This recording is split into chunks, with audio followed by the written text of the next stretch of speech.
So hello friend, चलिए अब Karl Marx के बारे में पढ़ते हैं। तो कार्ल मार्क्स बहुत ही इम्पोर्टेंट थिंकर है जिनका टाइम पीरियड 1818 से 1883 के बीच रहा। और ये मतलब हम अब क्या पढ़ेंगे इसमें, तो कार्ल मार्क्स का इंट्रोडक्शन पढ़ेंगे, मार्क्सिज्म एज ए प्रैक्टिस जो कॉन्सेप्ट है उसको देखेंगे, और marks critic of early society, जो मार्क्स ने अर्ली सोसाइटी का क्रिटिक किया है उस पर जो है तो हम लोग उसको पढ़ेंगे, और मार्क्स पे किन किन लोगों का इन्फ्लुएंस रहा है उसको भी देखेंगे। तो चलिए स्टार्ट करते हैं। तो there is no other thinker who can match the influence of Marx both in theory and in actual politics. तो ऐसा कोई दूसरा थिंकर नहीं है जो मार्क्स के इन्फ्लुएंस को मैच कर सके पॉलिटिकल साइंस की थ्योरी में भी और एक्चुअल पॉलिटिक्स में भी। जो मार्क्स का इम्पैक्ट रहा है उसको कोई भी थिंकर मैच नहीं कर सकता है। Entire world was divided into two blocks, और ये मार्क्स के ही विचार थे जिन्होंने पूरे विश्व को दो घड़ों में बांट दिया था। पहला कैपिटलिस्ट ब्लॉक था और दूसरा कम्युनिस्ट ब्लॉक था। तो from 1800 from 19 from 1917 in 1917 the communist revolution took place in Russia. तो 1917 में क्या होता है, कम्युनिस्ट रिवोल्यूशन रसिया में होता है। तो 1817 से लेके from 1917 to 1991 with the disintegration of USR, जब तक यूएसआर का डिसइंटीग्रेशन नहीं हो गया कम्युनिस्ट। और जो 1817 में क्या होता है, 1917 में क्या होता है, रसिया में रिवोल्यूशन होता है। और 1991 में जब तक यूएसआर का डिसइंटीग्रेशन नहीं होता है तब तक जो है तो विश्व दो घड़ों में बटा हुआ था। तो international politics describe through the concept of cold war. और जो है तो इंटरनेशनल पॉलिटिक्स है जो 1950 से ऑनवर्ड कोल्ड वार के बारे में के माध्यम से डिस्क्राइब की जाती है। कोल्ड वार क्या था, तो cold war it is a ideological struggle for the और बैटल ऑफ आइडियोलॉजी। तो ये काइंड ऑफ आइडियोलॉजिकल स्ट्रगल था, या कि आइडियोलॉजीज थी जो कैपिटलिस्ट और कम्युनिस्ट आइडियोलॉजीज थी उनके बीच एक बैटल थी। There was a clash of ideologies between capitalism represented by USA and communism represented by USSR. तो आइडियोलॉजीज के बीच कन्फ्लिक्ट था, क्लैश था कैपिटलिज्म और कम्युनिज्म, जो कि कैपिटलिज्म को यूएसए लीड कर रहा था और कम्युनिज्म को यूएसएसआर लीड कर रहा था। तो कार्ल मार्क्स के सिग्निफिकेंस को देखते हैं। तो no other philosopher who has made such a huge influence at par with Karl Marx. तो दूसरा ऐसा कोई फिलासफर नहीं हुआ है जिसने मार्क्स के जैसा इम्पैक्ट डाला हो। There is not a single person on this globe whose life is not impacted directly और indirectly by the ideas of Karl Marx. तो ऐसा कोई व्यक्ति नहीं है इस धरती पर जिसकी लाइफ या तो डायरेक्टली या इनडायरेक्टली मार्क्स के आइडियाज से प्रभावित ना हो। मार्क्स क्या कहते हैं, Marx held that philosopher have only interpreted the word but what matters is how to change the word. तो मार्क्स कहते हैं कि फिलासफर्स ने क्या किया है, केवल वर्ड को इंटरप्रेट किया है, वर्ड की व्याख्या की है, लेकिन मैटर क्या कर रहा है, मैटर क्या करता है कि हम वर्ड को कैसे चेंज कर सकते हैं, ये मैटर करता है। इंटरप्रिटेशन वर्ड की मैटर नहीं करती है। According to Marx the real value of a philosopher is not in just explaining the word but when it makes a positive contribution in transforming society. तो अगर फिलासफर की real value को जानना है तो इससे नहीं, उसकी रियल वैल्यू को इससे नहीं जाना जा सकता है कि वो वर्ड को कितनी अच्छे से एक्सप्लेन कर रहा है, बल्कि उसकी अगर रियल वैल्यू जानना है तो हमें ये देखना पड़ेगा कि वो सोसाइटी को ट्रांसफॉर्म करने में कितना पॉजिटिव इम्पैक्ट डाल रहा है, उसका कितना पॉजिटिव कंट्रीब्यूशन है सोसाइटी के ट्रांसफॉर्मेशन में। मार्क्स का स्कूल ऑफ थॉट क्या है, तो मार्क्स वाज सोशलिस्ट। मार्क्स एक सोशलिस्ट थे, समाजवादी थे। और हु वाज सोशलिस्ट कौन होते हैं, तो socialist are those who aim to address the concern of poor. तो सोशलिस्ट वो व्यक्ति होते हैं जो पुअर्स के समस्याओं का समाधान जिनका लक्ष्य होता है। पुअर्स व्हाट पुअर वांट्स, गरीब क्या चाहते हैं, poor want the social justice और socialism stand for social justice. तो पुअर्स क्या चाहते हैं, उन्हें सामाजिक न्याय मिल सके, सामाजिक न्याय मिल सके। और सोशलिज्म सामाजिक न्याय के लिए स्टैंड लेता है। How to define social justice, social justice को हम कैसे डिफाइन कर सकते हैं? Social justice means addressing the concern of poor. Social justice का मतलब है कि जब हम गरीब लोगों की समस्याओं का समाधान करते हैं तो वही सोशल जस्टिस है। पुअर वांट रीडिस्ट्रीब्यूशन, पुअर क्या चाहते हैं? पुअर चाहते हैं कि पुनर्वितरण हो। For example land reform article 39B और C में लिखा हुआ है कि state will take step in the minimization of equalities. तो आर्टिकल 39B और C क्या कहता है कि स्टेट ऐसे स्टेप लेगा जिससे इनइक्वालिटीज़ को, जो इनइक्वालिटीज़ हैं उनको मिनिमाइज किया जा सके।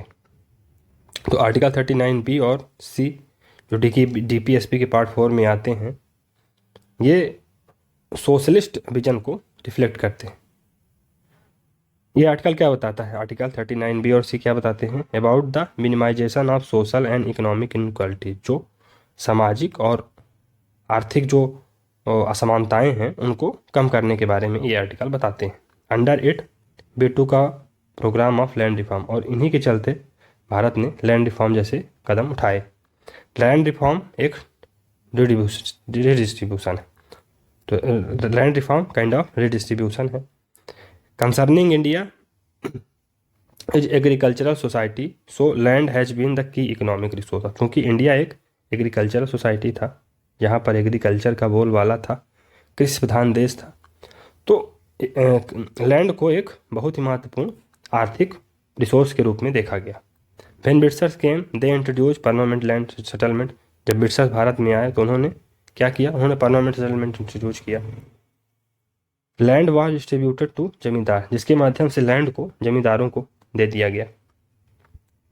और फिर after independence India started land reform, slogan was given land to the tiller and land to the poor peasant. तो आफ्टर इंडिपेंडेंस क्या हुआ? भारत ने लैंड रिफॉर्म स्टार्ट किया और स्लोगन क्या दिया गया था? Slogan was given land to tiller, जो उस पर खेती करता है, जो उस पर हल चलाता है, लैंड उसको दिया जाना चाहिए। और लैंड लैंड को पुअर लोगों को दिया जाना चाहिए। और टिलर्स कौन होता है? टिलर वही होता है जो पुअर होगा मोस्ट ऑफ द केसेस में। तो इंडिया रीडिस्ट्रीब्यूटेड लैंड फ्रॉम जमींदार टू पुअर। तो इंडिया ने क्या किया? लैंड को रीडिस्ट्रीब्यूट किया, किससे लेकर? जमींदार से लेकर किसको दिया? गरीब को दिया। तो if the core value of liberalism is liberty, the core value of socialism is equality. तो अगर लिबरलिज्म की कोर वैल्यू लिबर्टी है तो सोशलिज्म की कोर वैल्यू क्या है? इक्वलिटी है। इक्वलिटी मतलब सोशल और इकोनॉमिक इक्वलिटी, तो सामाजिक और आर्थिक समानता। कैपिटलिज्म और सोशलिज्म के बारे में थोड़ा समझते हैं। तो capitalism stand for perspective from capitalism stand from the perspective of बुर्जुआ class. तो ये जो है तो कैपिटलिज्म बुर्जुआ क्लास के यानी कैपिटलिस्ट क्लास के पर्सपेक्टिव को प्रोपोगेट करता है, आगे बढ़ाता है। Justify absolute right to property, और एब्सोल्यूट राइट टू प्रॉपर्टी को जस्टिफाई करता है। अगर किसी व्यक्ति के पास प्रॉपर्टी का अधिकार है तो वो एब्सोल्यूट होना चाहिए। और ये जो सोशलिज्म है stand from the perspective of poor, और ये सोशलिज्म वो पुअर्स के पर्सपेक्टिव को आगे बढ़ाता है। इसलिए ये प्राइवेट प्रॉपर्टी के एवोल्यूशन की बात करता है और kind of economic equality establishment के करने की बात करता है। कौन? सोशलिज्म। और अब चलिए आगे बढ़ते हैं। तो इसमें मार्क्स के टाइम को देखते हैं। मार्क्स का टाइम कैसा था? तो Karl Marx was a German Jewish, तो वो एक जर्मन जूइश थे। He was ousted from Germany because of his revolutionary ideas. तो उन्हें जर्मनी से निकाल दिया गया था। क्यों? क्योंकि उनके पास जो रिवोल्यूशनरी आइडियाज़ थे उनके कारण मार्क्स को जर्मनी से निकाल दिया गया था। Then he took asylum in Britain. इसके बाद उन्होंने ब्रिटेन में यानी कि इंग्लैंड में शरण ली। He stayed in Britain and Britain was the most advanced country in terms of industrial revolution and development. वो ब्रिटेन में ही रहे, और ब्रिटेन जो है तो इंडस्ट्रियल रिवोल्यूशन और इंडस्ट्रियल डेवलपमेंट के मामले में सबसे ज़्यादा एडवांस कंट्री था, है ना, उस समय तक। कार्ल मार्क्स के समय तक। In Britain capitalism was most developed, और ब्रिटेन में कैपिटलिज्म पूरी तरह से विकसित हो चुका था। Marx got the opportunity to understand capitalism closely, और इसका परिणाम यह हुआ कि मार्क्स ने कैपिटलिज्म को बहुत ही बारीकी से समझने का उनको मौका मिला। Marks became concern with the situation of working class. इसका परिणाम यह हुआ कि मार्क्स जो वर्किंग क्लास है उनकी जो सिचुएशन थी, जो उनकी स्थिति थी, उससे उनको बहुत ही मतलब कंसर्न हुआ, उनको वो समझना चाहते थे, उनको बहुत सारा कष्ट हुआ उनकी समस्याओं को देख के। Marx wanted to end the exploitation of poors. तो मार्क्स क्या चाह रहे थे, वो जो पुअर्स का एक्सप्लॉयटेशन हो रहा था, जो वर्किंग क्लास का एक्सप्लॉयटेशन हो रहा था, उसको वो ख़त्म करना चाहते थे। Marx has done scientific analysis of capitalism. तो मार्क्स ने कैपिटलिज्म का साइंटिफिक एनालिसिस किया। मार्क्स का कहना है कि only way to end the exploitation of poor is by ending capitalism. तो अगर मार्क्स क्या कहते हैं, मार्क्स कहते हैं कि अगर पुअर्स का, गरीबों का अगर उत्पीड़न ख़त्म करना है तो हमें कैपिटलिज्म को समाप्त करना होगा, और यही एक चारा है। Marx political objective was to end exploitation of poor.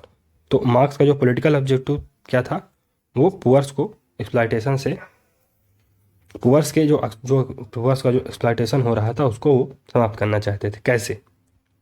Because marks linked the exploitation of poor with capitalism. तो मार्क्स ने क्या किया कि जो पुअर्स का जो एक्सप्लॉयटेशन हो रहा था वो उसको उन्होंने कैपिटलिज्म से लिंक कर दिया। Exploitation could and only with the destruction of capitalism, और इस तरह एक्सप्लॉयटेशन तभी खत्म होगा जब हम कैपिटलिज्म को समाप्त कर देंगे। मार्क्सिज्म इज ए फिलॉसफी और political ideology which aims at destruction of capitalism. तो मार्क्सिज्म एक ऐसी फिलॉसफी है, एक ऐसी पॉलिटिकल फिलॉसफी आइडियोलॉजी है जो कैपिटलिज्म को समाप्त करने की बात करता है। Marx can be defined as enemy of capitalist class, propertied class. तो मार्क्स को इस तरह से हम प्रॉपर्टीड क्लास का या कैपिटलिस्ट क्लास के जो पीपल हैं उनका एक एनिमी कह सकते हैं। मार्क्स बिकेम मसीहा और even the God of poor. तो मार्क्स इस तरह से गरीब लोगों के मसीहा बन गए, है ना, या तो गरीब लोगों के मसीहा या भगवान जैसे बन गए। According to Marx the only way to end capitalism by violent revolution against it. और मार्क्स का मानना था कि अगर हमको एक्सप्लॉयटेशन जो वर्कर्स का हो रहा है उसको एंड करने के लिए कैपिटलिज्म को एंड करना पड़ेगा, और कैपिटलिज्म को एंड करने के लिए हमें वायलेंट रिवोल्यूशन की ज़रूरत है। Marks stood for revolution against capitalism. और मार्क्स क्या कहते हैं, मार्क्स कहते हैं कि कैपिटलिज्म के अगेंस्ट हमें रिवोल्यूशन करना पड़ेगा। Marx describe theory as practice. तो मार्क्स अपनी थ्योरी को practice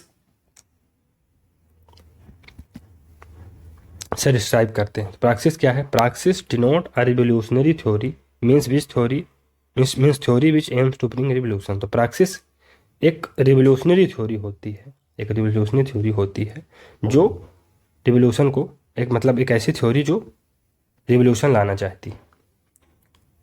Y Marx support violent revolution. Marx violent revolution को सपोर्ट क्यों करते हैं? वायलेंट रिवोल्यूशन माने टोटल चेंज। तो मार्क्स टोटल चेंज या वायलेंट रिवोल्यूशन को क्यों सपोर्ट करते हैं?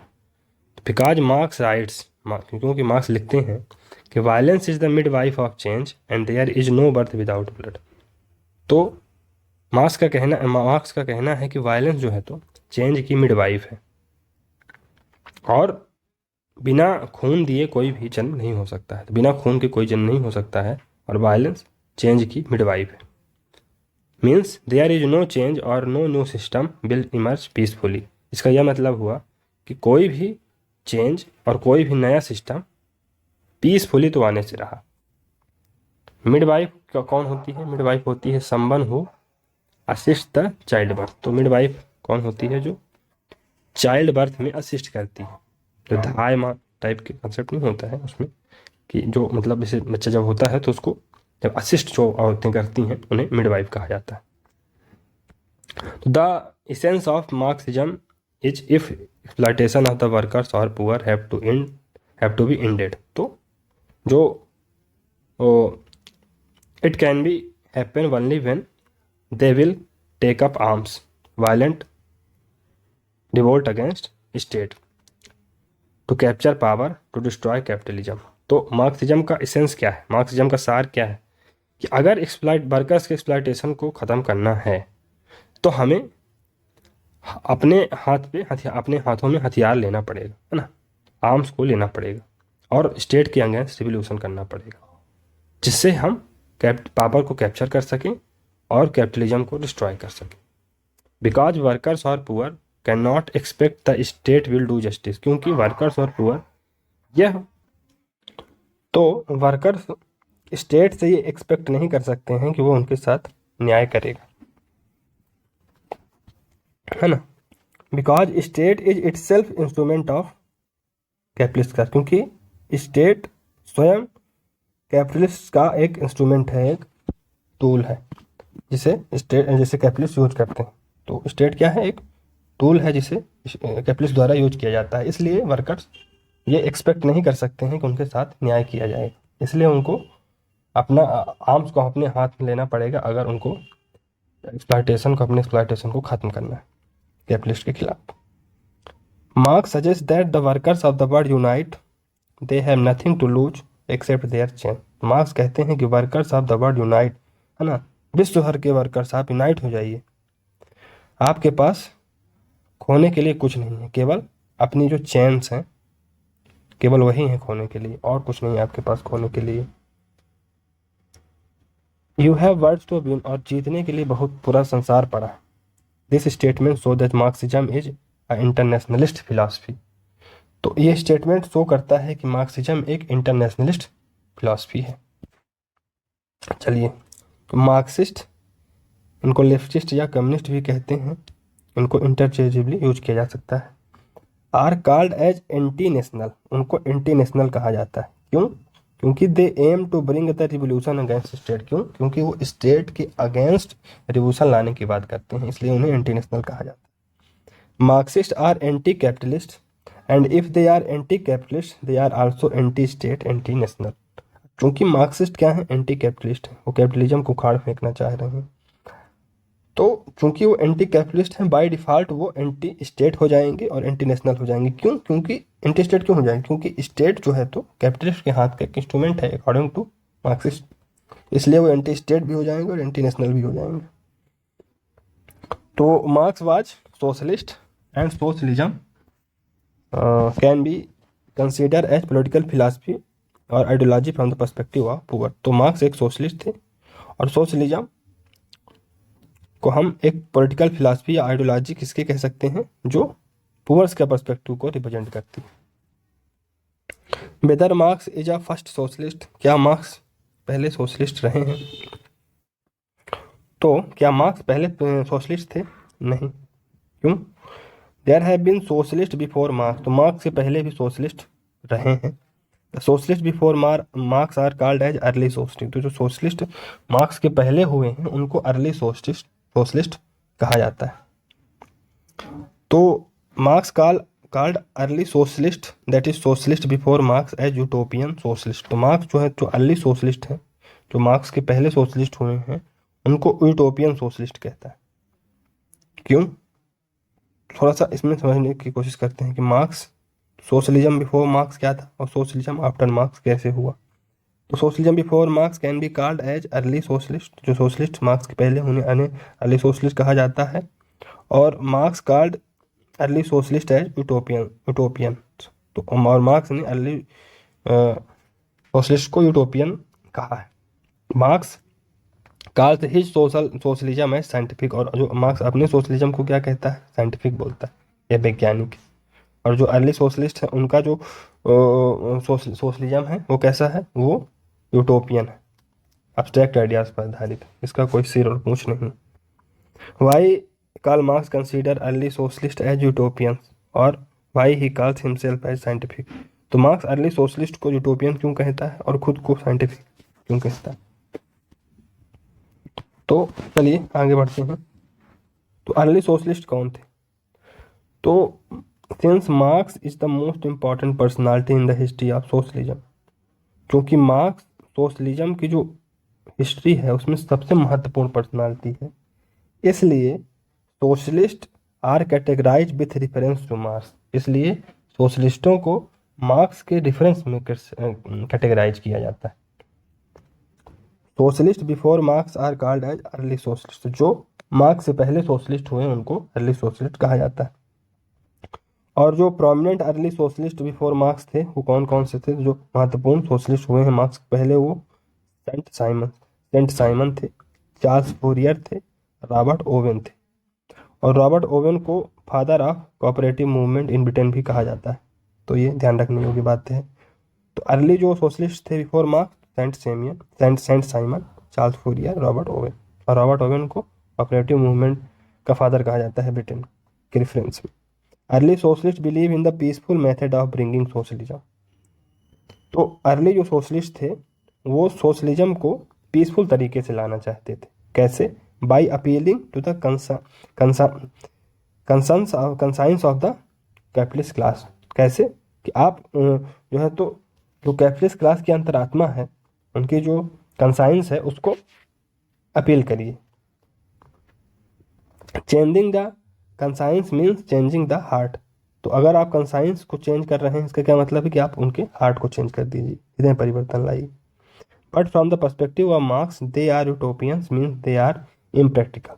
लेकिन मार्क्स का कहना है कि वो यूटोपियंस, यूटोपियन मतलब यूटोपिया एक ऐसी चीज़ होती है, यूटोपिया एक ऐसी चीज़ होती है जिसको इसका रियलिटी से कोई वास्ता नहीं होता है ना। तो इसलिए वो क्या कहते हैं कि जो है तो but from the perspective of Marx they are utopians. तो मार्क्स के पर्सपेक्टिव से जो अर्ली सोशलिस्ट हैं वो यूटोपियंस हैं। क्यों?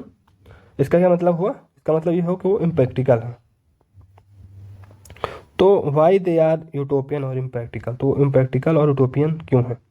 According to Marx, violence is the midwife of change and there is no birth without blood. Marx क्या कहते हैं कि वायलेंस चेंज की मिड वाइफ है और कोई भी चेंज बिना खून के नहीं हो सकता है, और कोई भी जो बर्थ है वो बिना खून के नहीं हो सकता है। तो Marx says they are impractical because socialism can not come in a peaceful manner. Socialism उन्हें यूटोपियन इसलिए कहते हैं, इम्प्रैक्टिकल इसलिए कहते हैं क्योंकि तो मार्क्स का मानना था कि सोशलिज्म पीसफुल मैनर्स में से नहीं लाया जा सकता है। पीसफुल जो तरीके हैं उनसे सोशलिज्म नहीं लाया जा सकता है। आप कैपिटलिस्ट के अंतरात्मा को अपील करके सोशलिज्म नहीं ला सकते। तो आगे बढ़ते हैं। Marks believe that without ओवरथ्रोइंग the capitalism situation will not change. तो मार्क्स क्या कहते हैं? उनका मानना था कि अगर जब तक हम कैपिटलिज्म को पूरी तरह से उखाड़ नहीं फेंकेंगे तब तक जो हमारी परिस्थिति है वो चेंज नहीं होगी। Marx held that understanding of early socialist about capitalism is unscientific, therefore they are utopian. तो चूंकि मार्क्स का मानना था कि जो अर्ली सोशलिस्ट की अंडरस्टैंडिंग है कैपिटलिज्म के बारे में वो अनसाइंटिफिक है, वो वैज्ञानिक नहीं है, इसलिए वो उन्हें यूटोपियन कहता है। Marks says his socialism is based on the scientific understanding of capitalism. Marks क्या कहते हैं कि जो उनका जो सोशलिज्म है वो कैपिटलिज्म की साइंटिफिक अंडरस्टैंडिंग के आधार पर बनाया गया है। तो he proposes the violent method on the basis of scientific understanding of history. तो वो वायलेंट मेथड क्यों प्रपोज करते हैं? क्योंकि उन्होंने हिस्ट्री की साइंटिफिक स्टडी की है, हिस्ट्री को है ना साइंटिफिकली तरीके से समझा है, इसलिए वो वायलेंट मेथड का सपोर्ट करते हैं। कार्ल पापर अपनी बुक में Open Society and its enemy per Karl Popper calls Plato Hegel and Marx है एनिमी ऑफ ओपन सोसाइटी। तो कार्ल पापर ने मार्क्स को अपनी book Open Society and its enemy में प्लेटो हीगल और मार्क्स को ओपन सोसाइटी का दुश्मन बताया है। कार्ल पापर क्या कहते हैं? Karl Popper says that the Marx theory is not scientific because his theory is not open for falsification. तो कार्ल पापर क्या कहते हैं कि मार्क्स की थ्योरी साइंटिफिक नहीं है। क्यों? क्योंकि वो फाल्सिफिकेशन के लिए ओपन नहीं। Popper calls Marx as the determinist. Determinist कौन होता है? डिटर्मिनिस्ट वो होता है जो अनसाइंटिफिक होता है, जो अपनी आइडियोलॉजी से मोटिवेटेड होता है, वो डिटर्मिनिस्ट होता है। तो Marx ultimate aim to establish communism. Marx का अल्टीमेट एम क्या था? कम्युनिज्म को इस्टेब्लिश करना। Socialism is a generic term, there can be different form of socialism, for example feminism, guild socialism, communism. तो सोशलिज्म एक जेनरिक टर्म है, मतलब एक रॉ टर्म है, और विभिन्न प्रकार के सोशलिज्म हो सकते हैं, जैसे फेबियन सोशलिज्म, गिल्ड सोशलिज्म और कम्युनिज्म। कम्युनिज्म भी एक सोशलिज्म का प्रकार है। तो communism is a special type of socialism. Communism socialism का एक स्पेशल प्रकार है, which is associated with Karl Marx, जो कि कार्ल मार्क्स से संबंध रखता है।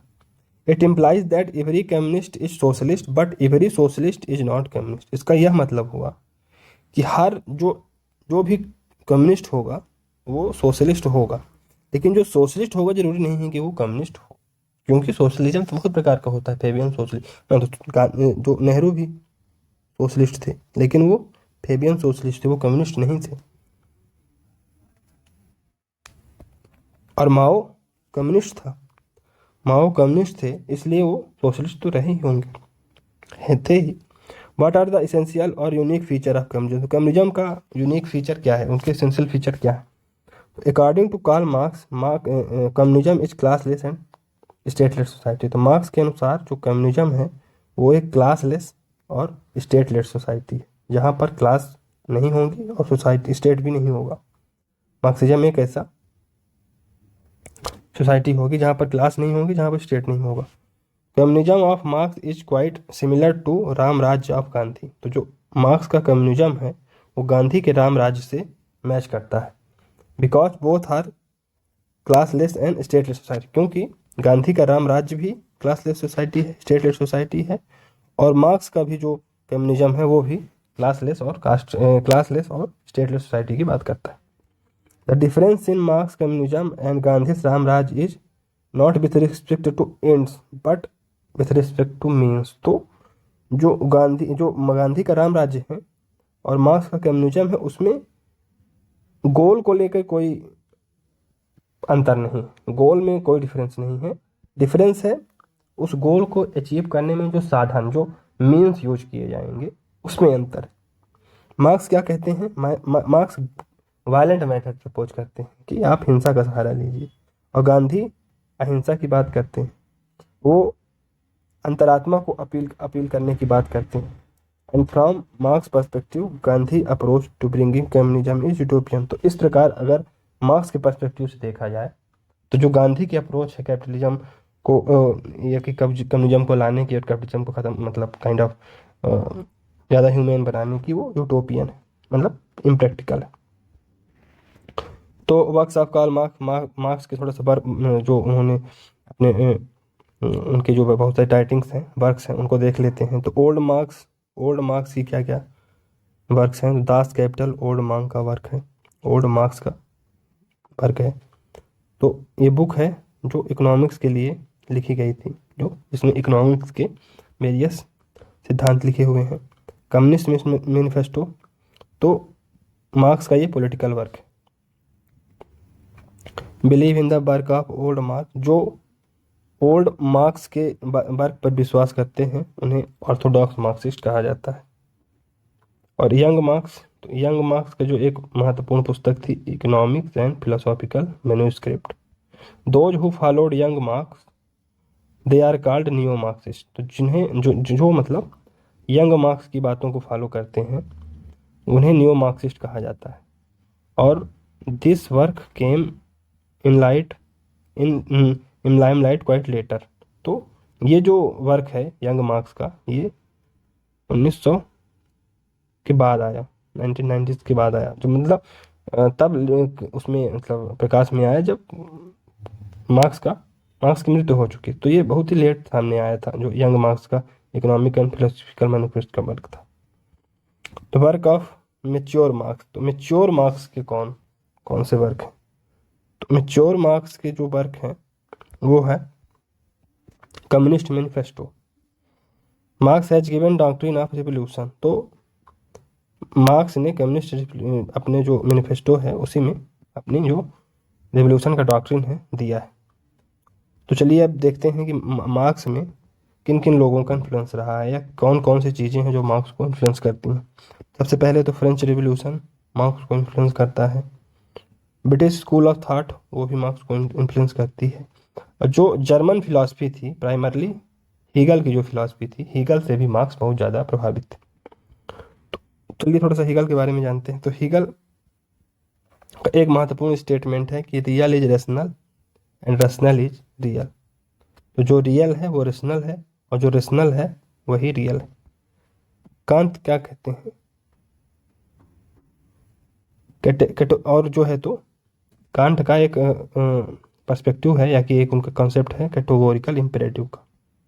तो ये चलिए अब आगे बढ़ते हैं, मार्क्स के इन्फ्लुएंस को देखते हैं। फ्रेंच रिवॉल्यूशन था, British school of political economy पर उनका से वो बहुत ज़्यादा प्रभावित थे। जो एडम स्मिथ हैं, जो British school of political economy से एसोसिएटेड हैं, तो वो उससे ज़्यादा इन्फ्लुएंस थे।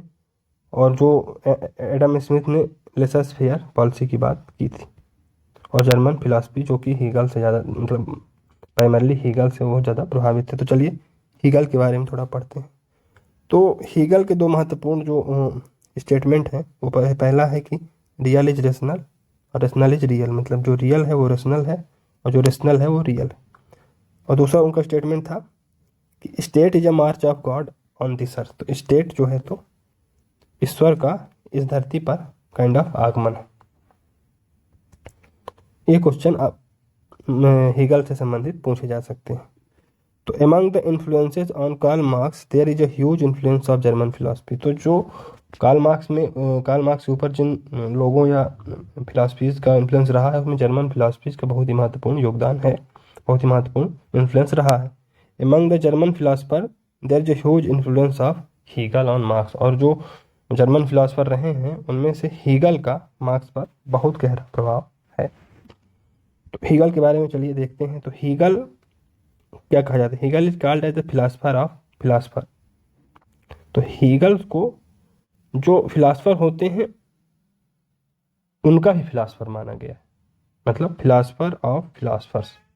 तो मतलब सबसे श्रेष्ठ माना जाता है उनको, मतलब फिलासफरों में भी उनका जो दर्जा है फिलासफर का, मतलब फिलासफरों के भी वो फिलासफर ऐसा। When we study Hegel in the context of Karl Marx there are two thing to understand. जब हम हीगल को कार्ल मार्क्स के रेफरेंस में समझते हैं, कॉन्टेक्स्ट में समझते हैं, पढ़ते हैं, तो हमें दो चीज़ों को समझना पड़ेगा। कौन कौन सी दो चीज़ें, हीगल का जो कॉन्सेप्ट था डायलेक्टिक्स का, उसको समझना पड़ेगा। और हीगल ने जो है ना, Hegel has equated state with God, और जिस तरह हीगल ने स्टेट को भगवान से, है ना, स्टेट की तुलना भगवान से की है, दो चीज़ों को समझना पड़ेगा। पहली उसके कॉन्सेप्ट ऑफ डायलेक्टिक्स को, और दूसरा कि हीगल ने किस तरह से स्टेट को भगवान से कंपेयर किया। तो हीगल की पॉलिटिकल फिलॉसफी क्या थी, तो Hegel considered state is equivalent to God. तो हीगल ने स्टेट को भगवान के समतुल्य बताया। He held that state is march of God on this earth. तो स्टेट क्या है, मार्च ऑफ गॉड है अर्थ पर। तो है ना, चलिए आगे बढ़ते हैं। तो Marx has very opposite view and Marx consider state as an instrument of exploitation. लेकिन मार्क्स के जो व्यू थे वो बहुत ही अपोजिट थे। अपोजिट इन द सेंस कि मार्क्स क्या कहते थे, मार्क्स कहते थे कि स्टेट एक्सप्लॉयटेशन का एक टूल है, और हीगल क्या कह रहे हैं कि state is march of God on, state is march of God on this earth. तो दोनों में बहुत ज़्यादा अंतर। Marx is suggesting working class to revolt against state, और इस तरह मार्क्स जो है तो वर्किंग क्लास को स्टेट के अगेंस्ट रिवोल्ट करने के लिए प्रोत्साहित कर रहे हैं। और जो famous statement of Marx on Hegel, तो हीगल के ऊपर एक बहुत महत्वपूर्ण स्टेटमेंट है क्या, कि Hegel is standing on his head and he has to be made stand on his feet. तो मार्क्स क्या कहते हैं कि हीगल अपने पैरों पे खड़ा है ना, Hegel is standing on his head. तो हीगल जो है तो मतलब उल्टा खड़ा हो, जैसे हम लोग पैर से खड़े होते हैं। तो जो हीगल का जो सर है वो नीचे है और पैर है ऊपर है। तो और उसको, तो अब उसको क्या करना पड़ेगा, अब हमें उसको सीधा करना पड़ेगा, मतलब उसके जो है तो सर को ऊपर करना पड़ेगा और पैर को नीचे करना पड़ेगा। क्योंकि वो कैसे खड़ा है, उसका सर नीचे है और पैर ऊपर है। और मार्क्स क्या कहते हैं कि हमें उसके सर को ऊपर करना पड़ेगा और पैर को नीचे। हीगल के क्या व्यू थे, Hegel is from Germany and that time Germany was known as Prussia. Hegel Germany से बिलोंग करते थे, और उस समय जर्मनी को प्रूसिया के नाम से जाना जाता था। He belong to the time of French revolution and to the time of Napoleon. तो वो फ्रेंच रेवोल्यूशन के टाइम से बिलोंग करते हैं और नेपोलियन के टाइम से भी बिलोंग करते हैं। मतलब फ्रेंच रेवोल्यूशन और नेपोलियन का जब टाइम पीरियड था उसी समय उनका भी टाइम पीरियड था। Hegel belong to Prussia. Prussia क्या था? One of the principality of Germany. Germany की एक प्रिंसिपैलिटी थी, एक स्टेट काइंड ऑफ राज्य था। And Prussia was defeated by the army of Napoleon. और प्रूसिया को नेपोलियन की आर्मी ने हरा दिया था। Hegel got very much impressed by Napoleon and Hegel believed that Napoleon represent the universal spirit. और इस तरह हीगल जो है तो नेपोलियन से बहुत ज़्यादा इम्प्रेस हो गया और हीगल यह विश्वास करने लगा कि नेपोलियन जो है तो यूनिवर्सल स्पिरिट को रिप्रेजेंट करता है। Hegel was professor at university of Jena. Hegel university of Jena में एक प्रोफेसर थे। As well as he was appointed as official philosopher of the state of Prussia. और इसके साथ साथ वह जो प्रूसिया थी, प्रूसिया स्टेट था, उसके ऑफिशियल फिलासफर भी थे। तो हीगल्स फिलोसॉफिकल सिस्टम क्या था, इसको समझने की जरूरत है। तो Hegel is a philosopher of philosopher. तो हीगल को फिलासफरों का भी फिलासफर कहा जाता है। क्यों? क्योंकि Hegel had integrated all school of philosophy. क्यों? क्योंकि हीगल्स ने सभी जो स्कूल ऑफ फिलासफीज हैं उनको इंटीग्रेट कर दिया, उनको एक मतलब उसमें समाहित कर दिया। His philosophy is totalising system of था। तो उनकी जो फिलासफी है वो टोटलाइजिंग सिस्टम ऑफ थाट है। मतलब he integrated various school of thought. तो उन्होंने बहुत सारी स्कूल ऑफ थाट को एक साथ इंटीग्रेट कर दिया, एक साथ जमा कर दिया, जिसके कारण काइंड ऑफ उनके जो थॉट्स हैं वो टोटलिटी की तरफ अग्रसर हो गए। What major school of thought were prevalent at the time of Hegel. तो हीगल के समय कौन से महत्वपूर्ण स्कूल ऑफ थॉट प्रेवलेंट थे? कौन कौन से महत्वपूर्ण मेजर पॉलिटिकल थॉट थे, मेजर स्कूल ऑफ थॉट थे जो हीगल के समय प्रचलित थे? तो हीगल के समय 3 मेजर स्कूल ऑफ थॉट प्रचलित थे। कौन कौन से? एक तो था एम्पिरिसिस्ट, एक थे रेशनलिस्ट और तीसरे थे रोमांटिसिस्ट। तो एक तो रोमांटिसिस्ट थे, एक रेशनलिस्ट थे और एक एम्पिरियलिस्ट थे। तो एम्पिरियलिस्ट जो है तो साइंस से इन्फ्लुएंस होते हैं। For example lock, David Hume, Bentham, ये सब लोग साइंस से इन्फ्लुएंस थे और उन्होंने रियलिटी का बेसिस किसको माना है? ऑब्जर्वेशन को। रेशनलिस्ट रीजन पे विश्वास करते हैं और रीजन को ही रियलिटी का बेसिस मानते हैं। रोमांसिस्ट कौन होते हैं? जो believe in will mystical spiritual tradition, जो मिस्टिकल स्पिरिचुअल ट्रेडिशन पे विश्वास करते हैं और विल अपनी इच्छा पर ज़्यादा मतलब विश्वास करते हैं। A kind of mystical spiritual tradition. तो गुण रहस्यवादी काइंड ऑफ आध्यात्मिक tradition. The 3 major school of thought were prevalent. तो 3 major school of thought prevalent थे। एक तो एम्पिरिसिज्म था।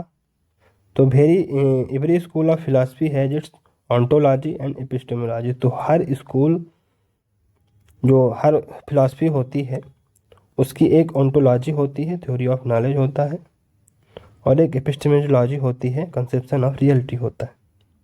Both are interlinked. दोनों चीज़ें इंटरलिंक्ड होती हैं। कौन कौन? ऑन्टोलॉजी और epistemology. Because your knowledge will tell you what is reality. क्योंकि आपका नॉलेज ही बताएगा कि आपकी रियलिटी क्या है। And your understanding of reality can tell what is the way to get knowledge. और आपकी जो अंडरस्टैंडिंग है रियलिटी की वो आपको बता सकती है कि नॉलेज को गेन का क्या तरीका है। तो ऑन्टोलॉजी और एपिस्टेमोलॉजी इंटरलिंक्ड हैं। क्यों? क्योंकि आपका नॉलेज ही बताएगा कि आपकी रियलिटी क्या है और आपकी जो रियलिटी की अंडरस्टैंडिंग है वही बता सकती है कि आपको नॉलेज किस तरीके से अटेन करना है। For empiricist matter is real. तो एम्पिरिसिस्टों के लिए मैटर रियल होता है। Method of knowing reality is observation experience, और जो हम जिस माध्यम से रियलिटी को जान सकते हैं वो एक्सपीरियंस है, या तो ऑब्जर्वेशन है या एक्सपीरियंस है।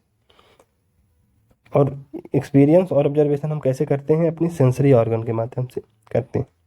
John Locke held that man is a tabula rasa. John Locke क्या कहते हैं कि मैन एक टेबुला रासा है, मतलब mind is a clean slate. Mind एक क्लीन स्लेट की तरह, क्लीन स्लेट की तरह है, मतलब स्लेट जो जिसमें लिखा जाता है, तो माइंड एक क्लीन साफ सुथरी स्लेट की तरह है जिसमें कुछ नहीं लिखा हुआ, नथिंग इज इम्प्रिंटेड, है ना। All knowledge is based on observation, और सभी जो नॉलेज है हमारी वो हमारे ऑब्जर्वेशन पे आधारित है। Empiricist deny the existence of anything और any reality beyond the word of matter, और जो एम्पिरिसिस्ट हैं वो किसी भी चीज़, ऐसी किसी भी चीज़ की एग्जिस्टेंस को डिनाई कर देते हैं जो इस वर्ड ऑफ मैटर से बियॉन्ड, उसको वो डिनाई कर देते हैं उसकी एग्जिस्टेंस से। Thus empiricist have establish the significance of the word of matter. इस प्रकार एम्पिरिसिस्टों ने क्या किया, जो ये वर्ड ऑफ मैटर है उसके सिग्निफिकेंस को इस्टेब्लिश कर दिया। रैशनलिस्ट कौन होते हैं? तो रैशनलिस्ट रीजन पे विश्वास करते हैं और मानते हैं कि reason is a source of knowledge, और उनका मानना है कि रीजन जो है तो सोर्स ऑफ नॉलेज है। As suggested by Descartes we can know the things by application of reason even when we do not observe them. तो डिस्कार्ट क्या कहते हैं? डिस्कार्ट कहते हैं कि हम चीज़ों को अपने रीजन के एप्लीकेशन से जान सकते हैं, यद्यपि हम उनको चीज़ों को ना देखें, उनको ऑब्जर्व ना करें, फिर भी अपने नॉलेज के, अपने रीजन के एप्लीकेशन से हम चीज़ों को जान सकते हैं, समझ सकते हैं।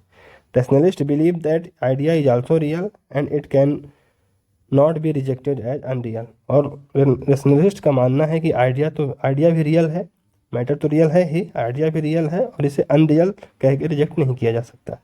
Rationalist countered the view only matter is real. तो रैशनलिस्ट ने क्या किया कि इस व्यू को काउंटर किया, इसको अपोज किया कि केवल मैटर ही रियल है, जो एम्पिरिसिस्ट बात कर रहे थे। और जो रोमांटिसिस्ट होते हैं उनके बारे में बात करते हैं।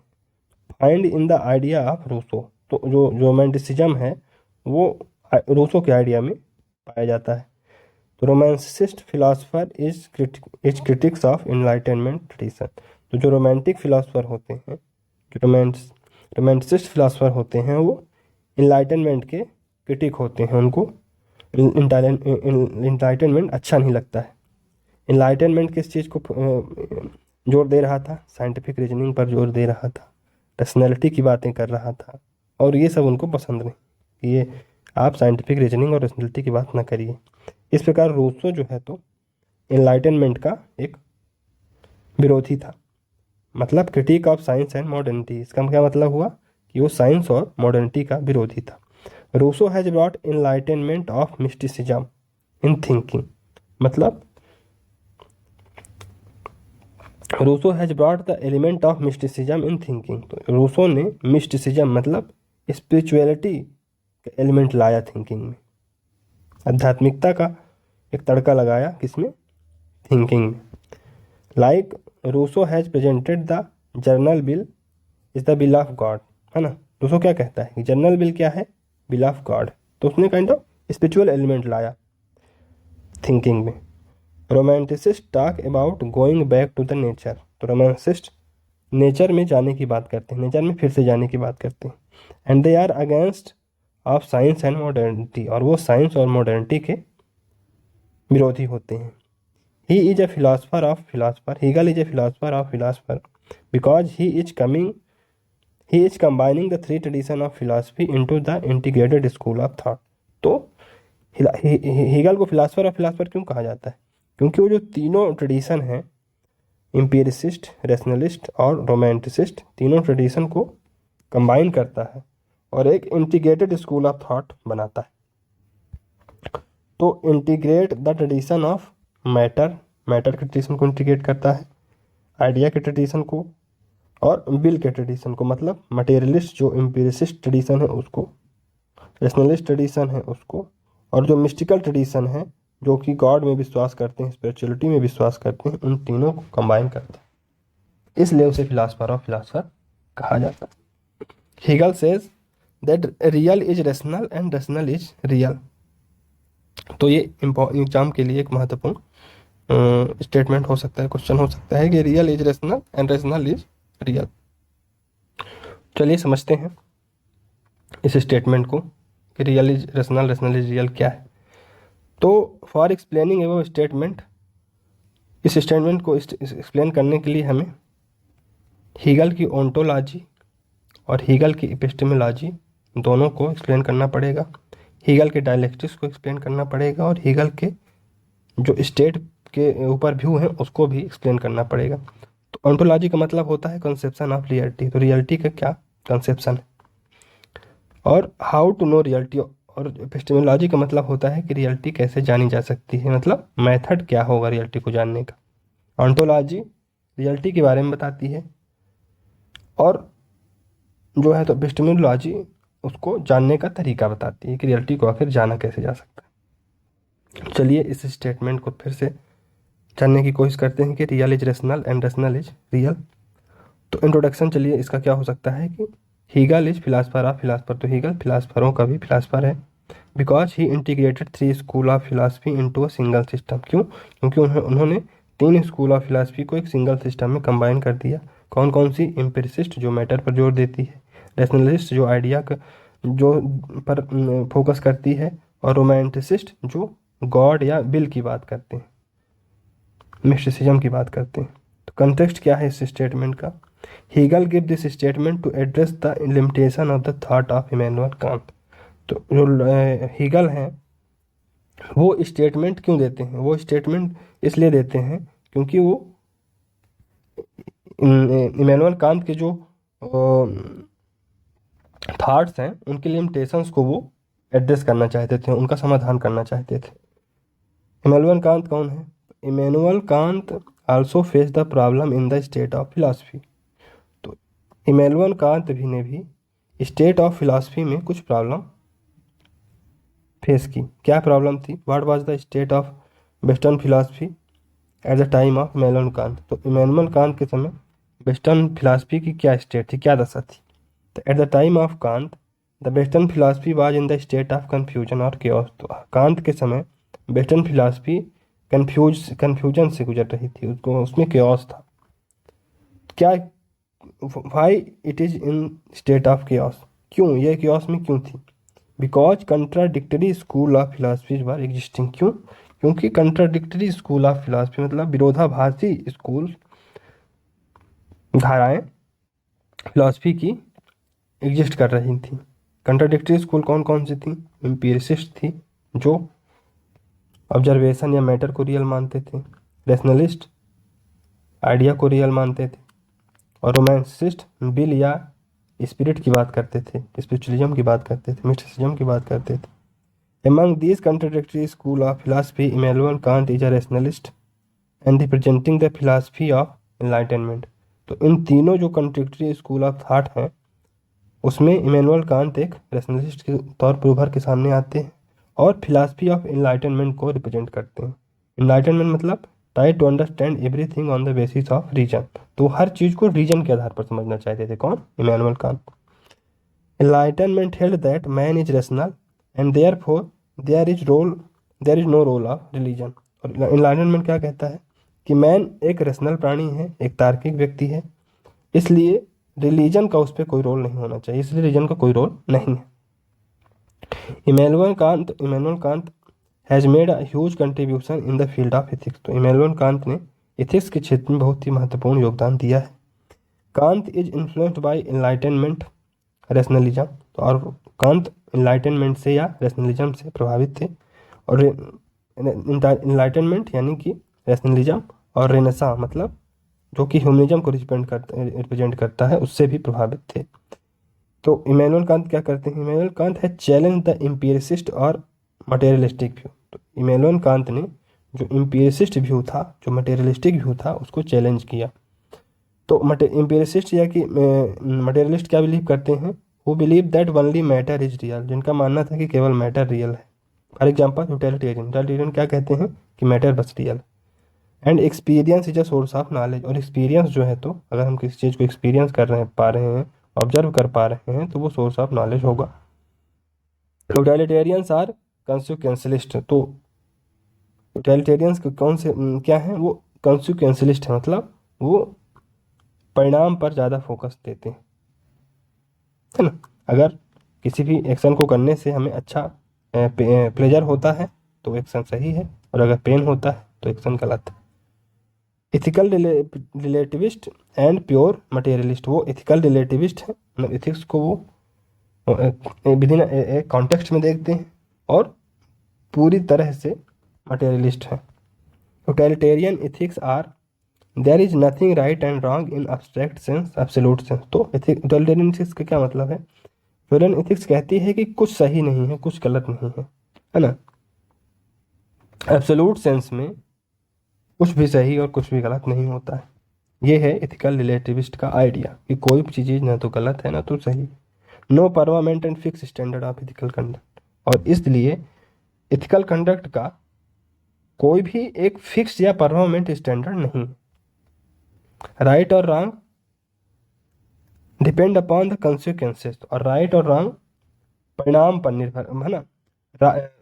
राइट और रॉन्ग परिणाम पर निर्भर करते हैं। कैसे? If anything result into pleasure, अगर किसी चीज़ से हमें मज़ा आता है, प्लेजर मिलती है, तो वो राइट है, और अगर नहीं तो फिर गलत है। And pleasure is the characteristic of material good, और प्लेजर किसका कैरेक्टरिस्टिक है? मटेरियल गुड का कैरेक्टरिस्टिक्स। तो यूटिलिटेरियंस की जो पर्सपेक्टिव है उसको हम इस डायग्राम के माध्यम से समझेंगे। तो यूटिलिटेरियंस क्या है? इथिकल रिलेटिविस्ट है, मतलब उनके लिए कोई भी चीज़ सही और कोई भी चीज़ गलत नहीं है एब्सोल्यूट सेंस में, और हर चीज़ सही है या गलत है ये किस पर डिपेंड करेगी? उसका परिणाम क्या है। तो इसलिए ये कंसिक्वेंशलिस्ट हो गए।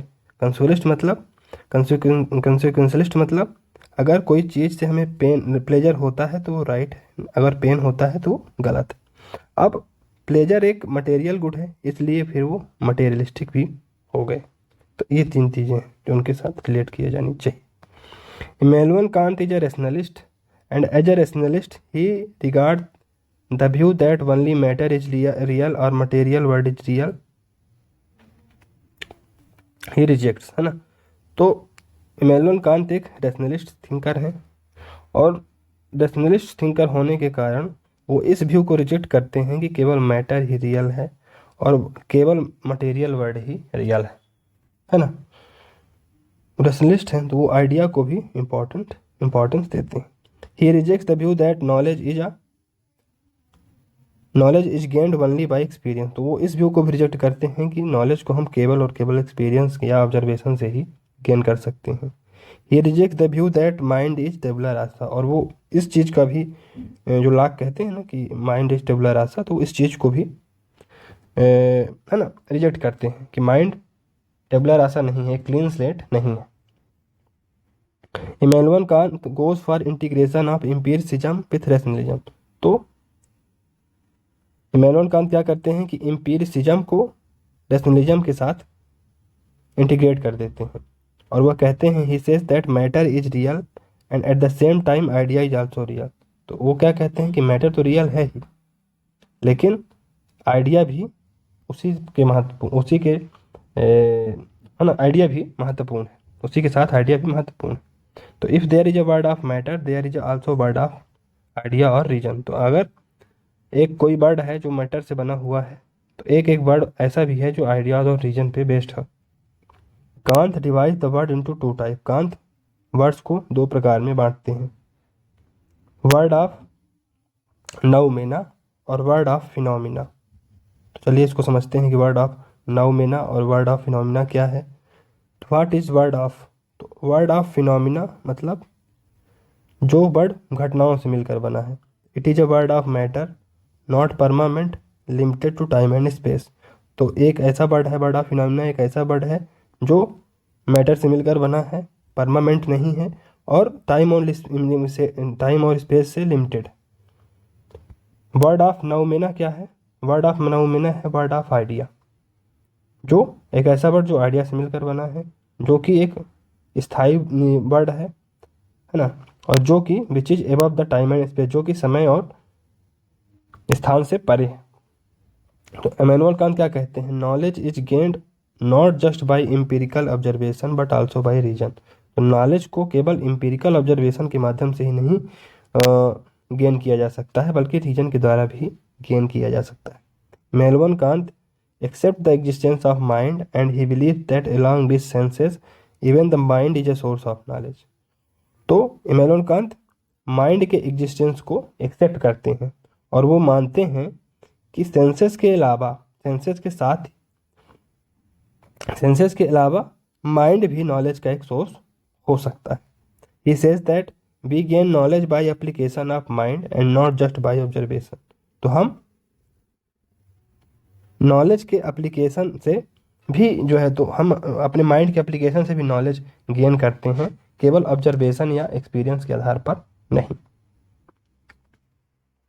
तो Immanuel Kant mentions two limitation on human mind. तो इमैनुअल कांत जो है, तो जो ह्यूमन माइंड होता है उसकी 2 लिमिटेशन बताते हैं। तो फर्स्ट लिमिटेशन क्या है कि man is not capable of understanding the word of noumena, world of idea और वर्ड ऑफ गॉड। तो माइंड वर्ड ऑफ आइडिया को, वर्ड ऑफ न्यूमेना को, वर्ड ऑफ गॉड को समझने में सक्षम नहीं है। But we have capacity to know about the word of phenomena. लेकिन हमारे पास ये कैपेसिटी है कि हम वर्ड ऑफ फिनोमिना, यानी ऐसा वर्ड जिसमें हम रहते हैं, उसके बारे में जान सकें। ठीक है ना। चलिए दूसरी जो लिमिटेशन है माइंड की, mind does not give objective knowledge.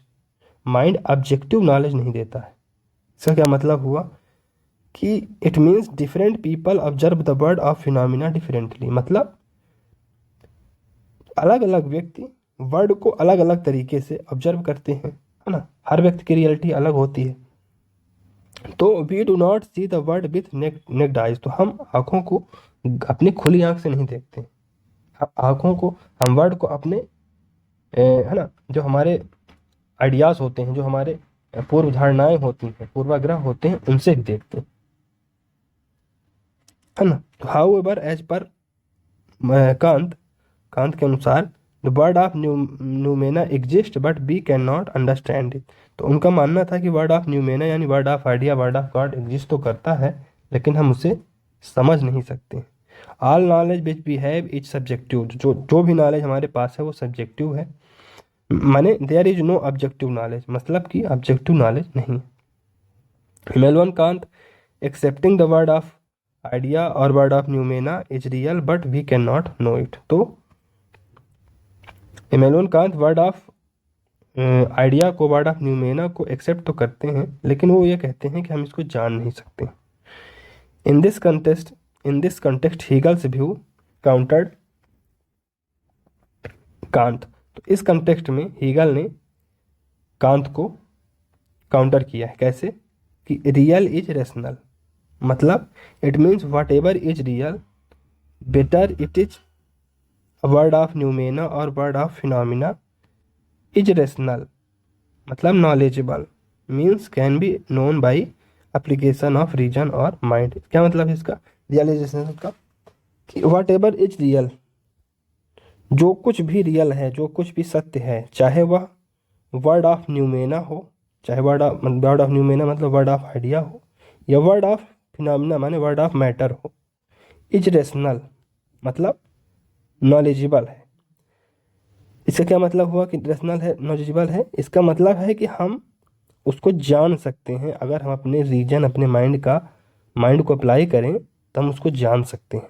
तो रियल इज रेशनल, है ना। तो जो भी रियल है, चाहे वो वर्ड ऑफ न्यूमेना से बिलोंग करता है या वर्ड ऑफ फिनोमिना से बिलोंग करता है, उसको हम जान सकते हैं। कैसे?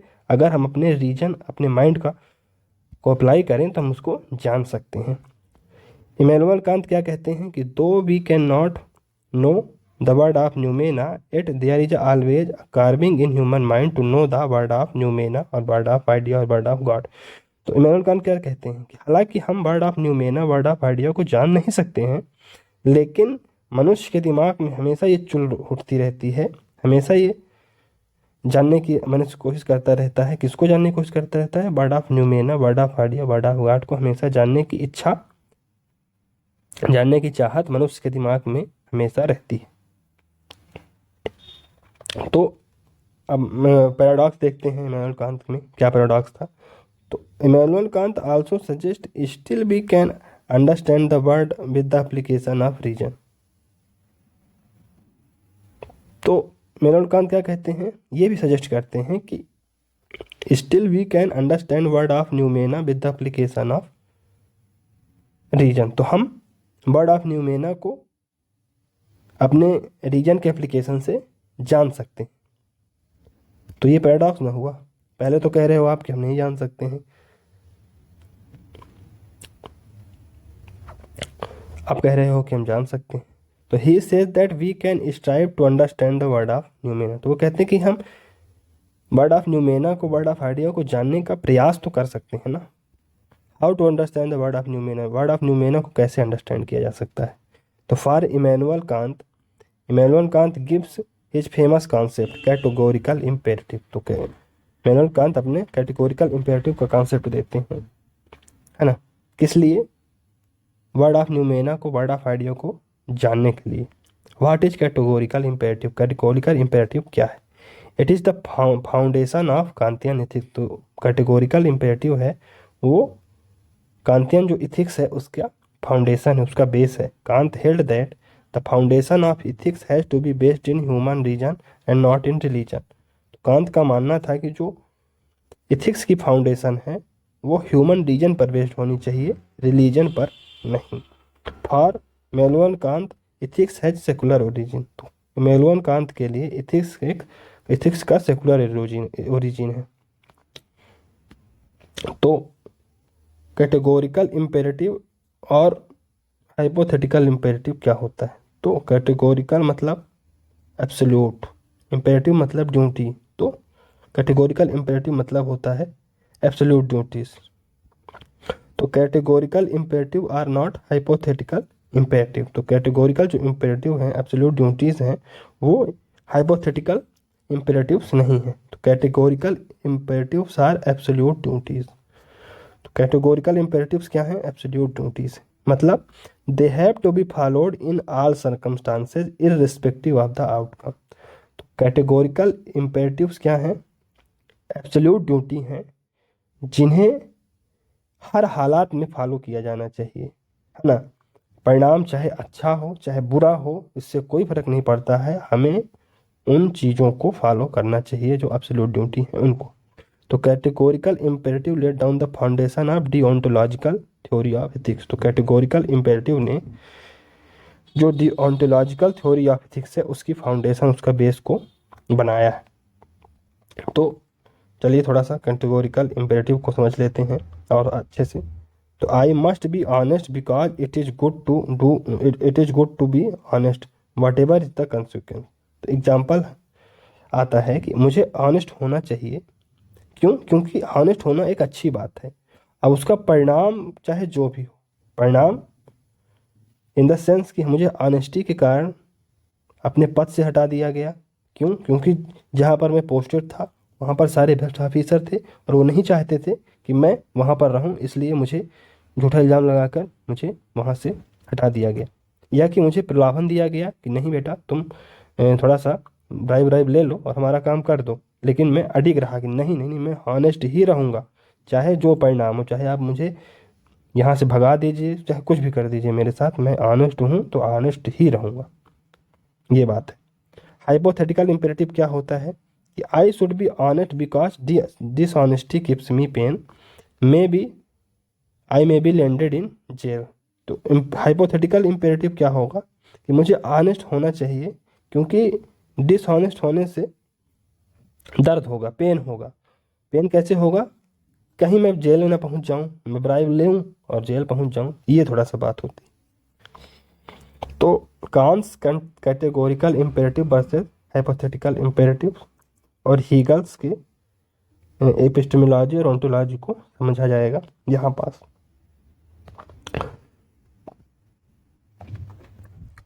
तो व्हाट्स द, है ना, Immanuel Kant's core issue is to understand what is truth और रियलिटी। तो इमैनुअल कांत का जो कोर इशू था वो था कि वो रियलिटी और ट्रुथ को समझ सकें कि क्या रियलिटी क्या है ट्रुथ क्या है वो समझना चाहते थे, उनका ये क्यों कोर इशू था। What can be known and how it can be known, तो ट्रुथ माने व्हाट कैन बी नोन और इसे कैसे जाना जा सकता है। तो Immanuel Kant is known for transcendentalism.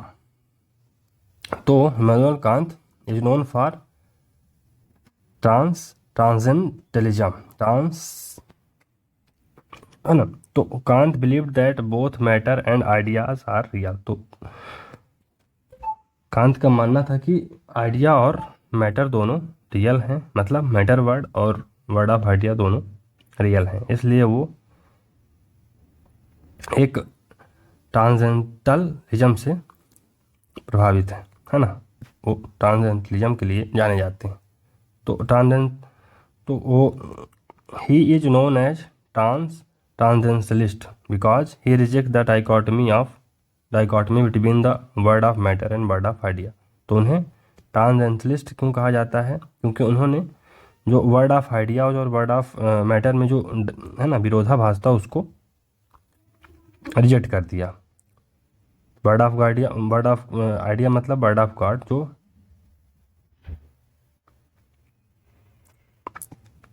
है ना, और वर्ड ऑफ मैटर मतलब वर्ड ऑफ मैन जो कि फाइनाइट है, और वर्ड ऑफ आइडिया क्या है, इनफाइनाइट।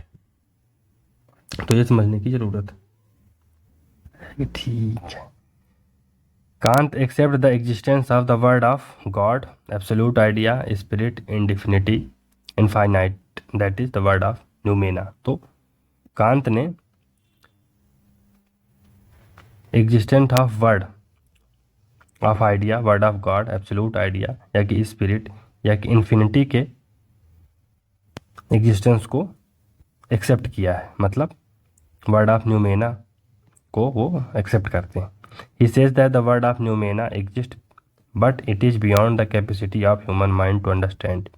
तो उनका कहना था कि world of noumena, world of idea exist तो करता है लेकिन ये ह्यूमन कैपेसिटी से बाहर है कि उसे समझ सके। He says that even by applying all categories of knowledge we can not understand infinite. तो उनका मानना था कि हम चाहे हर प्रकार के नॉलेज को अप्लाई कर लें लेकिन हम इनफाइनाइट को नहीं जान सकते। According to Immanuel Kant we are capable of knowing only the word of phenomena. तो इमैनुअल कांत का क्या कहना था कि हम केवल वर्ड ऑफ फिनोमिना को जानने लायक हैं। He revive the tradition of rationalism, it implies that at that point of time the tradition of British empiricism was dominant. तो जो है तो इमैनुअल कांत ने रैशनलिज्म के जो ट्रेडिशन है उसको रिवाइव किया, पुनर्जीवित किया। इसका क्या मतलब है, इसका मतलब ये है कि जो उस समय का ब्रिटेन था, उस समय ब्रिटेन में एम्पिरिसिज्म जो है ना ट्रेडिशन था वो ज़्यादा डोमिनेंट था उस समय के ब्रिटेन में।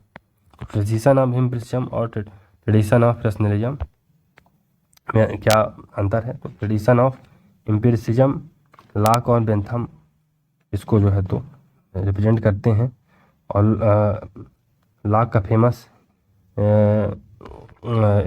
स्टेटमेंट क्या है जो कि इस ट्रेडिशन को रिप्रेजेंट करता है कि मैं माइंड इज टेबुला रासा, मतलब माइंड एक काइंड ऑफ क्लीन स्लेट है, मतलब मतलब हमारे सोल में कुछ भी जो है तो इम्प्रिंट नहीं है। जो भी इम्प्रिंट होगा वो अब हम अपने एक्सपीरियंस और ऑब्जर्वेशन के आधार पर करेंगे, जो कि सोक्रेटिस के आइडियाज़ के अपोजिट है। सोक्रेटिस क्या बिलीव करते हैं कि all knowledge is imprinted on human soul and for that we require logical reason और डायलेक्टिक्स। तो सोक्रेटिस क्या कहते हैं कि जो सारा का सारा नॉलेज है वो हमारी सोल के भीतर ही है, इसलिए सोल सर्चिंग की ज़रूरत है और उसे प्राप्त करने के लिए लॉजिक, रीजन और डायलेक्टिक्स की ज़रूरत पड़ेगी।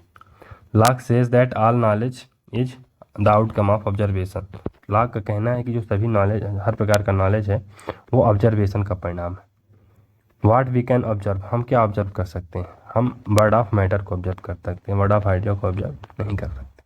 On the other hand rationalist believe that knowledge is imprinted on human soul and hence we can understand through the application of reason. और दूसरी मतलब दूसरे जगह मतलब रेशनलिस्ट क्या कहते हैं, रेशनलिस्ट कहते हैं कि जो नॉलेज है वो हमारी सोल में छपा हुआ है और हम रीजन के एप्लीकेशन से उसे समझ सकते हैं। तो इस प्रकार कांत ने रेशनलिज्म का जो ट्रेडिशन है उसको पुनर्जीवित किया। Kant were also known as quintessential enlightenment thinker. तो कांत को क्वांटेसेंशियल एनलाइटनमेंट थिंकर मतलब महत्वपूर्ण एनलाइटनमेंट थिंकर के रूप में जाना जाता है, जो कि रिवाइवल ऑफ रीजन को रिप्रेजेंट करता है रिलीजन के कंपेयर में। तो रीजन ज़्यादा महत्वपूर्ण है, रिलीजन नहीं। Enlightenment thinker propose that we should critically evaluate और reasonably examine our custom tradition institution. तो एनलाइटनमेंट थिंकर क्या कहते हैं, वो कहते हैं कि हमें अपने जो कस्टम है, ट्रेडिशन है, इंस्टीट्यूशन है, उन्हें क्रिटिकली इवेल्युएट करना चाहिए, उन्हें रेशनली एग्जामिन करना चाहिए।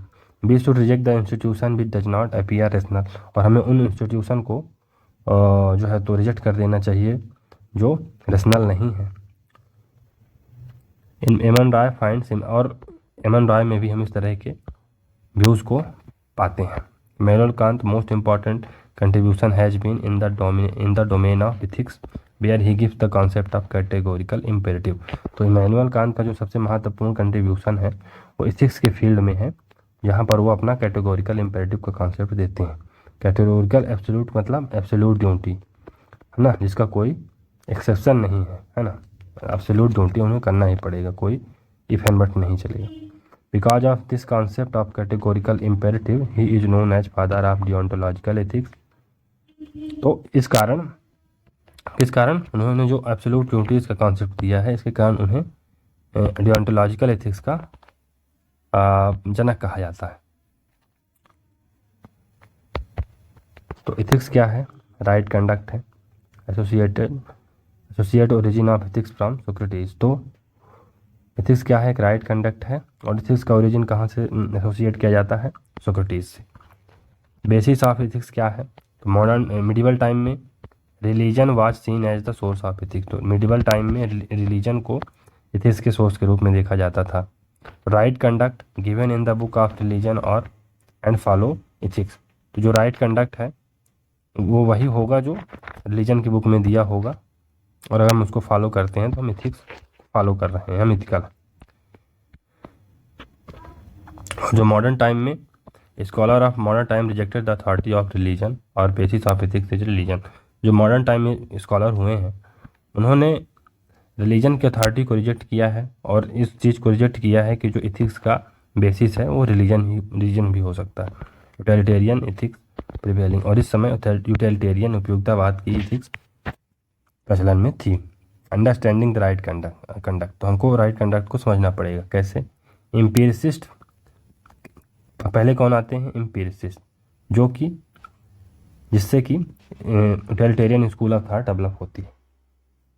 बेंथम क्या कहते हैं, pleasure and pain are the two sovereign master. Pleasure और पेन दो सॉवरेन मास्टर हैं। Bentham theory tells pleasure and pain as the basis of ethics. तो बेंथम की थ्योरी प्लेजर और पेन को एथिक्स का बेसिस मानती है। मतलब अगर राइट कंडक्ट है तो कोई भी एब्सोल्यूट स्टैंडर्ड नहीं है राइट कंडक्ट का। हमें एक्सपीरियंस की ज़रूरत होगी समझने के लिए कि कौन सा कंडक्ट राइट है, कौन सा कंडक्ट रॉन्ग है। If action result into pleasure it is right and for pain it was wrong. तो अगर एक्शन से हमें प्लेजर मिलता है तो वो सही है, और अगर पेन मिलता है तो वो गलत है। Right and wrong depend upon the consequences, that is why utilitarianism is called as consequentialism. तो राइट और रॉन्ग उसके परिणाम पर निर्भर करता था, और इसलिए यूटिलिटेरियनिज्म को कंसिक्वेंशलिज्म भी कहा जाता है। कांत का क्या व्यू था, तो he is a quintessential enlightenment thinker. तो वो एक महत्वपूर्ण इनलाइटनमेंट थिंकर रहे हैं। He says that we should discover the basis of ethics not in religion और एक्सपीरियंस बट इन रीजन। तो उनका मानना था कि हमें जो एथिक्स का ओरिजिन है वो रिलीजन पे या एक्सपीरियंस पे नहीं ढूंढना चाहिए, बल्कि रीजन पे ढूंढना चाहिए। When we make reason as the basis of right conduct it give rise to the concept of categorical imperative. जब हम क्या सही है, कौन सा कंडक्ट सही है, उसका बेसिस रीजन को बनाते हैं, तो इससे कैटेगोरिकल इम्पेरेटिव का जन्म होता है। He says that we can discover the absolute principle of ethics. तो इमैनुअल कांत का मानना था कि हम एथिक्स के एब्सोल्यूट प्रिंसिपल को डिस्कवर कर सकते हैं। इसका मतलब है for Kant the principle of ethics should be universal absolute in nature and not which are subjective in nature. तो इसका मतलब है कि कांत के लिए जो ethics of principle of ethics होंगे वो यूनिवर्सल होंगे, एब्सोल्यूट होंगे, है ना, और वो सब्जेक्टिव नहीं होंगे। ये है, वो एब्सोल्यूट होंगे मतलब यूनिवर्सली अप्लाई होंगे, और एब्सोल्यूट होंगे वो सब्जेक्टिव नहीं होंगे। तो यूटिलिटेरियन लॉजिक ऑफ एथिक्स क्या था? एथिक्स को वो एक subjective experience of pleasure and pain की तरह देखते थे। कौन? यूटिलिटेरियन। एज पर Bentham pleasure and pain determine what shall we do and what ought to do. तो बेंथम के अनुसार प्लेजर और पेन यह डिटरमाइन करते हैं कि हमें क्या करना, क्या किया जाना चाहिए और कैसे, है ना, हमें क्या करना चाहिए और हम क्या करेंगे। ये कौन डिटरमाइन करेगा? प्लेजर और पेन डिटरमाइन करेंगे। तो एथिक्स हमें बताती है, ethics tell us what we ought to do, हमें क्या करना चाहिए, what is the right conduct, right conduct क्या है, और हमारी ड्यूटी क्या है। Utilitarian says our duty is to do what gives us pleasure consequentialism. तो यूटिलिटेरियन क्या कहते हैं कि हमें हमारी ड्यूटी वही है ना, हमारी ड्यूटी वही है, हमारी ड्यूटी वो करने की है जो हमें प्लेजर देता है। इस तरह वो कंसिक्वेंशलिज्म की फिलॉसफी को प्रोपोगेट करते हैं। कौन? Utilitarians. Bentham says that we should be honest in case if it will increase pleasure. तो हमें हॉनेस्ट तभी होना चाहिए जब ये हमारे प्लेजर को बढ़ाता है। मतलब keeping in result in my mind that if I am being honest I will be rewarded, that is the consequence. तो अगर मैं ऑनेस्ट हूँ तो इसलिए हूँ क्योंकि ये मेरा प्लेजर इंक्रीज करेगा, और मेरे दिमाग में हमेशा ये चीज़ रहेगी कि अगर मैं ऑनेस्ट रहूँगा तो मुझे रिवार्ड मिलेगा। इसलिए मैं केवल परिणाम के बारे में सोचता हूँ। कौन सा परिणाम? कि रिवार्ड के परिणाम के लिए। तो इमैनुअल कांत क्या कहते हैं? Immanuel Kant says such duty is hypothetical imperative. तो इमैनुअल कांत के अनुसार ऐसी ड्यूटी हाइपोथेटिकल इम्पेरेटिव है।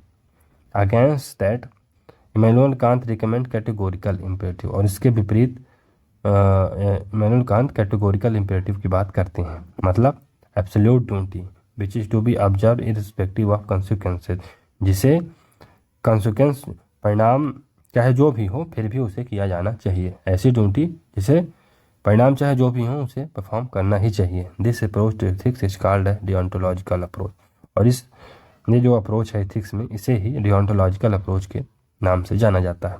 बेंथम क्या कहते हैं? Honest if it result into reward that is pleasure. तो ये टियोलॉजिकल थ्योरी है, मतलब ये कंसिक्वेंस पे बेस्ड है। अगर हम हॉनेस्ट हैं, इसलिए बेंथम के अनुसार अगर हम हॉनेस्ट हैं तो हम इसलिए हॉनेस्ट हैं क्योंकि हमें रिवार्ड देता है, तो फिर ये कॉन्सिक्वेंस, ये तो थियोलॉजिकल थ्योरी का एक उदाहरण हो गया।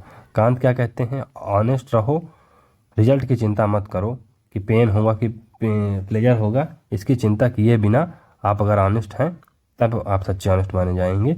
ये kind of deontological theory. As पर Kant there are certain absolute principle and if principle of ethics change from situation to situation then it is not ethics, it is a pragmatism. तो Kant का क्या मानना है कि कुछ absolute principal हैं, है ना, कुछ एब्सोल्यूट प्रिंसिपल हैं, और अगर एथिक्स के प्रिंसिपल सिचुएशन, है ना, सिचुएशन के हिसाब से चेंज होने लगे तो फिर ये क्या होगा? फिर ये एथिक्स नहीं होगी, फिर ये क्या होगा? ये अवसरवाद होगा, प्रैग्मेटिज्म होगा। ये काइंड ऑफ आप तो फिर प्रैग्मेटिज्म मतलब एक तो काइंड ऑफ आप एक प्रकार से जो है तो व्यवहारवाद की बात कर रहे हैं, व्यवहार मूलक ये आपका हो गया। तो Kant call Bentham approach hypothetical imperative and his approach as categorical imperative. Kant Bentham की अप्रोच को हाइपोथेटिकल इम्पेरेटिव मानते हैं और अपनी अप्रोच को कैटेगोरिकल इम्पेरेटिव मानते हैं। Indian version of deontological ethics, तो डिओंटोलॉजिकल एथिक्स का जो इंडियन वर्जन है वो निष्काम कर्म है, जो लॉर्ड कृष्णा के द्वारा दिया जाता है। For Kant the principle of ethics have to be universal and have to be observe in all circumstances. Kant के लिए प्रिंसिपल ऑफ एथिक्स हैं, यूनिवर्सल होने चाहिए और हर परिस्थिति में उनका पालन किया जाना चाहिए। How to discover the absolute principle of ethics, तो हम एब्सोल्यूट प्रिंसिपल ऑफ एथिक्स को कैसे डिस्कवर करेंगे? तो एज पर Kant no need to discover the principle of ethics on the basis of religion but on the basis of reason. तो हमें principle of ethics को है ना डिस्कवर करने के लिए रिलीजन की ज़रूरत नहीं है बल्कि रीजन की ज़रूरत है। Immanuel Kant gives two generic principle of categorical imperative, तो इमैनुअल कांत कैटेगोरिकल इम्पेरेटिव के दो जेनेरिक प्रिंसिपल देते हैं। पहला, it should be universal in nature, तो ये यूनिवर्सल होना चाहिए, मतलब हर जगह इसको अप्लाई किया जाना चाहिए, या कि ऐसा प्रिंसिपल हो जो हर जगह अप्लाई किया जा सके। And only those principle which would prefer on the basis of reason, और केवल वही प्रिंसिपल जो रीजन के आधार पर डेवलप किए गए हैं, केवल वही प्रिंसिपल को हमें प्रेफर करना चाहिए, उन्हीं प्रिंसिपल को हमें प्रेफर करना चाहिए जो रीजन के आधार पर बेस्ड है, रीजन पर बेस्ड है। The first and foremost generic और the foundational principle categorical imperative is to treat each person as an end in itself not means to an end of someone else, और जो पहला एक generic kind of foundational principle है जो categorical imperative है, वो ये है कि हम एक व्यक्ति को एक लक्ष्य की तरह देखें, ना कि एक बड़े लक्ष्य को हासिल करने के लिए उसे एक टूल की तरह यूज करें, है ना। तो each person to treat each person as end in itself, तो हर व्यक्ति को एक गोल, एक अंतिम रिजल्ट की तरह देखना चाहिए, ना कि एक टूल जिससे हम एक लार्जर अपने एंड को सेटिस्फाई कर सकें, इस तरह नहीं देखना चाहिए। चलिए, बहुत हो गया इमैनुअल कांत। अब हम जो है तो हेगल के बारे में थोड़ा सा जानेंगे। तो दोस्तों, यहाँ से एक नया टॉपिक स्टार्ट होगा, मतलब नया टॉपिक क्या है, मतलब ये पुराना ही है, तो कंटिन्यूएशन होगा, हेगल के बारे में अच्छे से समझेंगे। तो आज के लिए अभी के लिए इतना ही रखते हैं, तो फिर मिलते हैं नेक्स्ट सीरीज में, और तब तक के लिए गुड बाय, और thank you very much for discussion. और अगर आपको डिस्कशन अच्छा लगा तो कृपया इसे लाइक और सब्सक्राइब करने का प्रयास करें। Thank you.